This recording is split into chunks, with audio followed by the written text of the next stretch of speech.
Je vous propose de passer à notre dernière partie de la journée, l'intervention de Madame Zaouche Gaudron, professeure de psychologie à l'Université Toulouse 2 Jean Jaurès, qui nous fait le plaisir de venir clôturer cette journée. Merci beaucoup. Merci beaucoup pour votre invitation. Alors l'exercice demandé n'est pas des plus aisés. C'est vrai que c'est périlleux d'extraire l'essentiel de tout ce qui a été brassé lors de cette journée. Donc je l'ai fait un peu a cappella et je précise bien sûr que cette synthèse elle ne sera que subjective. Et alors avant d'en rendre compte, quand même, je souhaiterais dire que je me réjouis de plusieurs annonces. Il faut quand même le dire. Celle de la stratégie nationale de prévention et de lutte contre la pauvreté que le gouvernement a annoncée le 13 septembre 2018 en faveur de la petite enfance. Celle du programme Périnatalité Petite Enfance impulsé par Santé publique France. Et enfin, je me réjouis du récent rapport annuel 2018, 20 novembre, donc à peine une semaine, du défenseur des droits, M. Jacques Toubon, et de la défenseure des enfants, Mme Geneviève Avenard, qui titrent leur rapport « De la naissance à 6 ans au commencement des droits ». Ces avancées des politiques publiques, qui je l'espère ne sont pas seulement déclaratives, sont de mon point de vue éloquentes parce que cette conjonction de propositions en direction de la petite enfance n'avait jamais été réalisée jusqu'à présent. Alors je pense qu'il faut s'en réjouir, mais rester malgré tout vigilant pour que les moyens humains et financiers soient à la hauteur de ces objectifs et ne soient pas seulement des effets d'annonce. Alors la contribution de Yves Schex, par son illustration détaillée du concept des 1000 jours, qui avait été introduite par l'OMS, elle apporte tous les éléments nécessaires à la compréhension du développement des jeunes enfants, mais j'insiste sur un point, elle apporte des résultats scientifiques très actualisés dont tous les professionnels ont besoin. Alors on parlait par exemple tout à l'heure de la question du visage. Les recherches les plus récentes montrent non seulement que l'enfant peut reconnaître un visage, mais qu'il est le plus en interaction quand il est de pupille à pupille. Et ça, ce sont des résultats d'il y a à peine 2 ans. Le point de vue qui a été développé, il entre pleinement dans plusieurs propositions qui ont été faites aujourd'hui dans un modèle théorique qui s'appelle le modèle écologique, ou le modèle encore écosystémique, qui a été mis en place élaboré par Bronfenbrenner outre-Atlantique, et qui situe bien le développement de l'enfant en contexte. Alors par exemple, je prends dans les propos de Yves Schex, quand il évoque les contraintes génétiques, les contraintes temporelles et environnementales, voire les nouvelles données épigénétiques. Ce sont des éléments fondamentaux qui devraient être connus de tous les acteurs de la petite enfance et bien sûr, y compris dans le champ de la périnatalité, puisque dans les 1000 jours, eh bien, il y a aussi le temps de la grossesse, il ne faut pas l'oublier. Je continue avec l'illustration proposée par Frédéric Russet qui montre bien tout l'intérêt d'un travail coordonné que les professionnels mènent au sein de l'unité parents-nourrissons. Et là, je me permets ici de saluer le terme parental en lieu et place de la classique unité mère-bébé. Et je me demande quand la protection maternelle et infantile prendra enfin la dénomination de protection parentale et infantile pour que les pères puissent y avoir une place nettement identifiée par eux-mêmes et par les professionnels, de même d'ailleurs que pour les couples de même sexe. Alors ceci étant dit, j'ai été aussi attentive aux propos tenus qui évoquent tout autant la place des pères et des mères.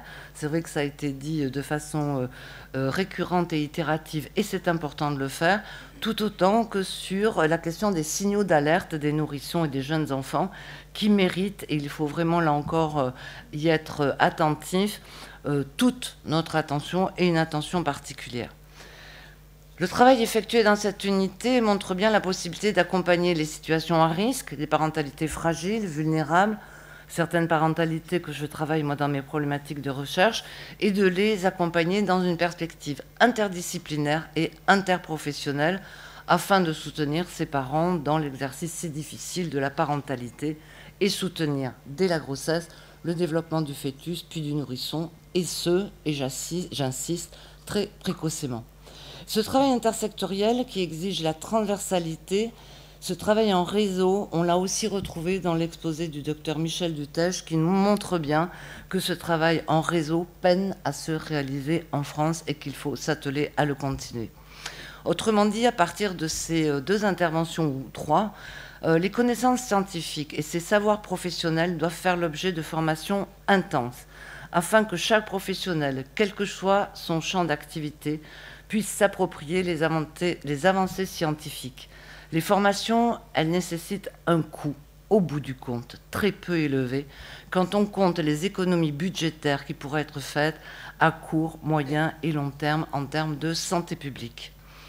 De même, les éléments qui mettent l'accent sur le développement des enfants en situation de précarité et de pauvreté me tiennent particulièrement à cœur, travaillant depuis plus de 15 ans sur ce sujet.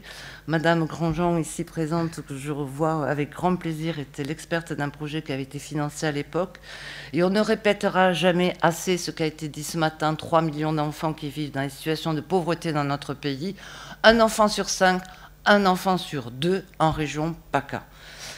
On ne répétera jamais assez que ces situations, elles engendrent des effets délétères dans tous les secteurs de développement et que ça participe à la spirale de la transmission intergénérationnelle.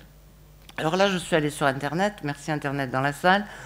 Le premier des 5 engagements de la stratégie nationale de la prévention de lutte contre la pauvreté se décline de la manière suivante, je cite. Parce qu'il favorise le développement complet de l'enfant et l'apprentissage du langage, l'accueil dans les crèches ou par les assistantes maternelles est un levier efficace de réduction des inégalités liées à l'origine sociale. Or, encore aujourd'hui, nous le savons, les enfants en situation de pauvreté ont un accès beaucoup trop limité aux différents modes d'accueil, qu'ils soient individuels ou collectifs. Nous ne pouvons qu'applaudir cet engagement de l'État, qui, je l'espère, pour les enfants de la précarité, sera bien mis en œuvre, sera bientôt mis en œuvre. Et dans cette perspective, le docteur Carpentier note bien que les crèches peuvent être un lieu de sécurisation et d'exploration et que des attachements de qualité peuvent s'y construire si les professionnels sont bien formés et, je rajoute, si des places sont suffisamment octroyées aux enfants et aux parents les plus démunis.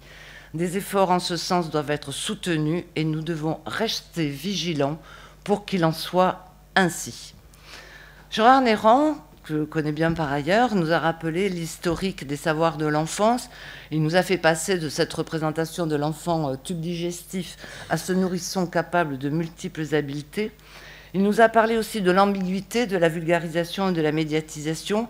Et je rajouterai pour ma part certains paradoxes que j'ai mis sous le terme général de la web parentalité, c'est-à-dire l'utilisation des forums, des blogs, qui parfois viennent mettre à mal les savoirs des professionnels au profit d'une circulation de savoirs profanes. Peut-être en raison d'un manque de connaissances quant au métier de parent, métier impossible, nous disait Freud, des parents qui sont toujours en quête d'informations, mais aussi des parents, et les recherches le montrent, notamment du côté des pères, en raison des doutes, des peurs de l'avenir, de la situation socio-économique, mais aussi du climat social dans lequel nous baignons. Et les parents témoignent peut-être aussi de doutes vis-à-vis des professionnels. Le débat reste ouvert, mais il mérite d'être posé. A aussi été évoquée la question de la coparentalité, et je considère tout autant que la coéducation, elle concerne non seulement des parents, qu'ils soient séparés ou non, mais cette coéducation, elle est nécessaire entre les familles et les structures qui accueillent le jeune enfant, que ce soit les crèches ou l'école. Plus avant encore, il me semble qu'il faut axer cette coéducation sur une co-connaissance des uns et des autres, tous partenaires de l'enfant. Cette co-connaissance, elle implique le respect des valeurs, des cultures, des normes de chacun, sans jugement et sans stigmatisation. Elle implique un faire avec, c'est Dété Carmonde qui nous le dit, et pas seulement un faire pour, afin d'une part de remettre du collectif et du sociétal au cœur de nos réflexions pour lutter contre les individualismes délétères, mais aussi pour que la co-construction éducative soit effective. Elle implique aussi d'arrêter de réfléchir en termes de bons et de mauvais parents, de bons et de mauvais adultes éducatifs, et de penser davantage peut-être en termes d'adultes adéquats pour que le développement de l'enfant, qu'il soit affectif, cognitif, émotionnel ou social, puisse être harmonieux. Et je ferai une petite parenthèse sur peut-être quelque chose qui a beaucoup pesé sur la parentalité, c'est la façon dont une expression de Winnicott a été traduite, « enough good mother », une mère suffisamment bonne, peut-être qu'une mère suffisamment adéquate nous aura enlevé beaucoup de culpabilité. Oui, il faut lutter contre les clichés sexistes qui ont été démontrés par Madame Collard et qui travaille pour l'association Artemisia. Il y a des clichés explicites. Les catalogues de jouets, allez-y, c'est fabuleux. Les petites filles ont droit à tout ce qui réfère au domestique, à l'interpersonnel, et les petits garçons à l'aventure, à la compétition et à l'exploration. Ça n'est pas rien. Ça veut dire que quand ils seront grands, eh bien, ils seront plus ils exploreront davantage le monde environnant, ils seront plus compétitifs, voire plus dominants. Le programme Égalité, je crois que c'est important. Il nous montre que la construction du genre passe par ce que l'espace social amène à l'enfant. Cet espace social, c'est tout autant le monde des choses, c'est-à-dire les jouets, les activités ludiques, les vêtements, l'environnement. Ça n'est pas rien de mettre une tapisserie fleurie dans la chambre d'un enfant ou une tapisserie avec des petits trains dans la chambre d'une petite fille. Enfin, tout ça a de l'importance. Et cet espace social, c'est aussi un monde des humains, les parents en premier lieu, mais aussi tous les autres partenaires qui accompagnent l'enfant dans son parcours de vie. Les rôles genrés, nous le savons, sont très tôt appris dans l'enfance et il est indispensable, de mon point de vue, de soutenir des projets de ce type, de déconstruire des stéréotypes qui peuvent contraindre, voire handicaper, le devenant fille et le devenant garçon, et aider à une mobilisation beaucoup plus active pour que des hommes soient présents dans le champ de la petite enfance. À partir de là, je pense que nous pourrons effectivement avancer. Alors la prestation de Caroline Terral, j'ai beaucoup ri, j'ai beaucoup apprécié parce qu'il m'a semblé qu'elle jouait avec humour et justesse de cette parentalité positive, de cette gestion omniprésente des émotions qui font que chacune et chacun va sans doute trouver la voie du bonheur. Elle a bien montré aussi quelque chose qui m'importe, c'est la question des situations de stress, ces situations de stress quotidiennes, autant pour les enfants que pour les parents. Vous le savez, mais je le précise encore, que les nourrissons sont sensibles à la douleur et à toutes les situations stressantes.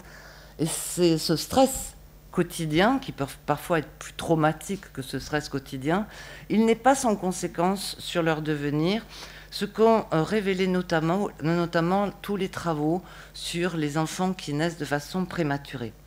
Alors la problématique, elle avait été traitée avec beaucoup d'humour, mais aussi peut-être un point à souligner, laissons un petit peu à nos enfants des moments de rêverie, laissons à nos enfants des moments de répit, laissons-leur et laissons-nous ce que le philosophe Rosa appelle des oasis de décélération. Chacune et chacun s'en portera beaucoup mieux. Ralentissons dans une société devenue ensuite une société de consommation, une société de la vitesse. Ralentissons et assistons à des journées comme celle-ci pour prendre de la distance et pour asseoir notre réflexion. Soutenir l'attachement pour garantir le développement, je ne peux qu'adhérer à cette proposition du docteur Carpentier. La théorie de l'attachement, elle doit être proposée dans les formations, ça a dit et redit, mais je le redis. Trop d'idées reçues, voire erronées la concernent. J'ai lu récemment que c'était Boris Cyrulnik qui avait inventé, qui était le père de cette théorie. Non, c'est John Bowlby, je suis désolée, ça n'est pas Monsieur Cyrulnik. Ce sont des choses qui sont relayées sans arrêt dans les médias, sur les forums. C'est important de pouvoir le spécifier de façon très nette, très précise, comme ça a été fait aujourd'hui dans des formations. Je retiendrai aussi un autre élément. Qui dit attachement dit exploration et autonomie. Qui dit attachement sécure dit curiosité au monde environnant et développement des apprentissages adéquats. Les deux versants, et Bowlby le disait, l'a toujours dit, ils sont en équilibre dynamique et sont interdépendants. Il convient de ne pas l'oublier. Autre élément qui a été évoqué, sur lequel je souhaite rebondir, concerne la prévention précoce dans les services de maternité. Et là, excusez-moi, c'est mon dada, je pense aux enfants exposés aux violences conjugales, et les enfants sont exposés aux violences conjugales dans le ventre de leur mère. Il devient urgent que soit posée la question de la violence subie par les femmes, qu'elle soit sexuelle, physique, psychique, religieuse, via les téléphones portables, par la cyberviolence, au cours des 7 visites obligatoires au cours de la grossesse, au même titre que l'on pose des questions sur est-ce que vous fumez, est-ce que vous buvez, est-ce que vous prenez du LSD, etc. Ces questions sont posées. Cette question-là devrait être posée de façon systématique. Ça éviterait peut-être 450 000 enfants qui sont exposés aux violences conjugales dans notre pays et 33 décès dus aux violences conjugales recensés par le ministre de l'Intérieur. Il faut que le personnel soignant puisse aborder la problématique de la violence sans peur et sans frein. Les femmes répondent à ces questions, c'est ce qui a été montré récemment dans la Maison des femmes en Seine-Saint-Denis. Alors, pour ce qui concerne la santé et l'environnement de l'enfant, sur l'atelier de nesting, alors moi, effectivement, je crois qu'il faut vraiment offrir à nos enfants un environnement sain. Chaque citoyen doit faire le maximum tant que nos politiques publiques ne le feront pas pour nos enfants. L'environnement toxique est largement documenté par la littérature scientifique et de plus en plus documenté. J'étais là, il y a une quinzaine de jours au colloque de l'ARIP. Il y avait Barbara Demenex, qui est une spécialiste et qui travaille sur les questions environnementales, et Philippe Grandjean, qui malgré son nom est un professeur danois, et qui nous montre que les enfants baignent dans une soupe chimique, j'emploie leur terme, une soupe chimique faite de dérivés halogénés, de brome, de fluor, de chlore, qui interfèrent sur les hormones thyroïdiennes. Durant la grossesse, le fœtus est exposé à plus de 50 produits chimiques dans le liquide amniotique. Le placenta n'est plus la barrière étanche telle qu'elle était décrite à une certaine époque, mais bien une barrière poreuse.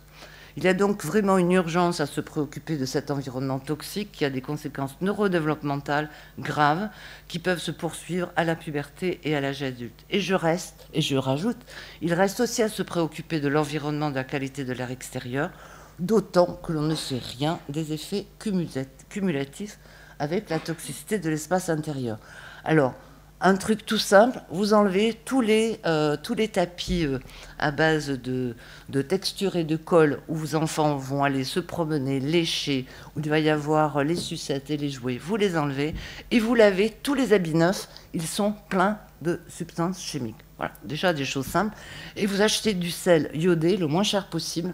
Il est à moins de 1 €. Comme ça, vos enfants auront aussi de l'iode qui n'est pas présent dans des sels qui sont extrêmement chers, du sel dont ils ont besoin pour grandir et se développer, en particulier au moment de la puberté. Des choses simples, il faut les faire. Et puis plein de conseils qui sont aussi sur le site que vous présentez. Alors, quant à la prévention aux écrans, éducation aux médias, moi je vous remercie pour votre intervention parce qu'elle n'est pas manichéenne. À l'époque, le défenseur des droits, il me semble, dans le rapport de 2012, avait déjà avait insisté sur les études qui mettaient en évidence les troubles du sommeil et de l'attention.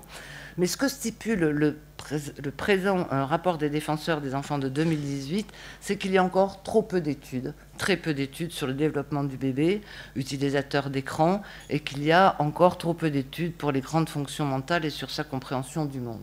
Mais merci Internet, je cite, « Il paraît nécessaire de développer une politique de recherche pluridisciplinaire et indépendante concernant les effets de l'exposition du jeune enfant aux écrans.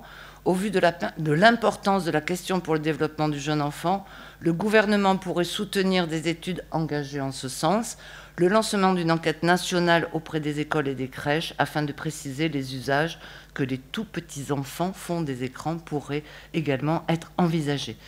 Nous espérons vivement que des crédits seront alloués aux chercheurs pour avancer et stabiliser les résultats. » Alors vous l'avez dit, le zéro écran avant 3 ans n'est quasiment plus tenable à l'heure actuelle si on met tout dans le même panier, la télé, le portable, les tablettes, etc. Par contre, une utilisation accompagnée, étayée par un adulte soutenant, prévenant, et j'allais presque dire préventionnant, pourquoi pas, dans le cadre d'un projet éducatif qui doit être privilégié, c'est ce que vous avez évoqué, et ça va dans le sens de pointer à la fois des éléments qui vont soutenir le développement de l'enfant, et ça a été redit dans le cas des enfants autistes, et ceux qui peuvent être potentiellement dangereux. Bref, avoir des propos nuancés en attendant que nous ayons davantage de résultats sur ce domaine. Alors, signer avec un enfant sans langage, nos collègues québécois sont toujours très en avance sur nous. C'est un projet qui est effectivement original, qui est intéressant, qui nous permet de comprendre comment on peut interagir selon différentes modalités avec un enfant et pas simplement avec le langage oral, qui nous montre aussi, vous l'avez dit, ça avait été aussi décrit quand n'apporte à l'enfant des différents bains de langage entre la langue maternelle ou une langue dans le pays dans lequel il vit. Et on sait très bien que ça n'handicape pas du tout l'acquisition du langage oral, voire ça va enrichir son langage oral. Et puis je crois aussi que ça éveille la curiosité de l'enfant. C'est aussi une façon de l'ouvrir à la différence, je passe peut-être en filigrane, ou en tout cas d'accepter la différence, non seulement de l'accepter, mais de se l'approprier, de la faire sienne. Et du coup, je refais encore un lien avec le rapport de la défenseure des enfants pour qu'une réelle politique d'inclusion soit faite pour les enfants, pour les élèves en situation de handicap, au-delà de la compensation seule du handicap, mais qui implique véritablement un changement de paradigme et une mobilisation des pouvoirs publics. Sans doute que ce dispositif participe aussi d'une certaine manière à la dimension inclusive. Alors pour conclure, je reviens sur un des points du rapport, je cite, « Le décloisement des politiques publiques et la coordination des interventions en faveur de la petite enfance », je suis contente d'entendre le terme petite enfance, parce qu'en général c'était le terme enfance, 0-18 ans. Maintenant c'est petite enfance de la naissance à 6 ans, on commence à poser un petit peu les choses. Je reprends. Et la coordination des interventions en faveur de la petite enfance dépendent de la capacité des institutions et des professionnels à construire une culture commune, pluridisciplinaire sur la petite enfance. Je reste persuadée que cette interdisciplinarité, bien connue de nos collègues québécois, doit à présent être accueillie et développée dans notre pays sans suspicion, mais en synergie, même si l'on sait qu'adopter un langage compris par tous et une culture commune n'est pas des plus aisés. Il faut nous y atteler. Nos démarches n'auront de sens et ne seront vraiment effectives que lorsque ce décloisement sera opérationnel.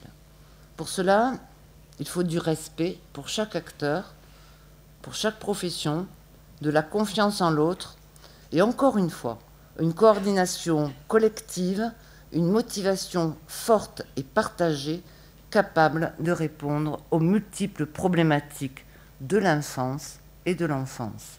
Merci pour votre attention.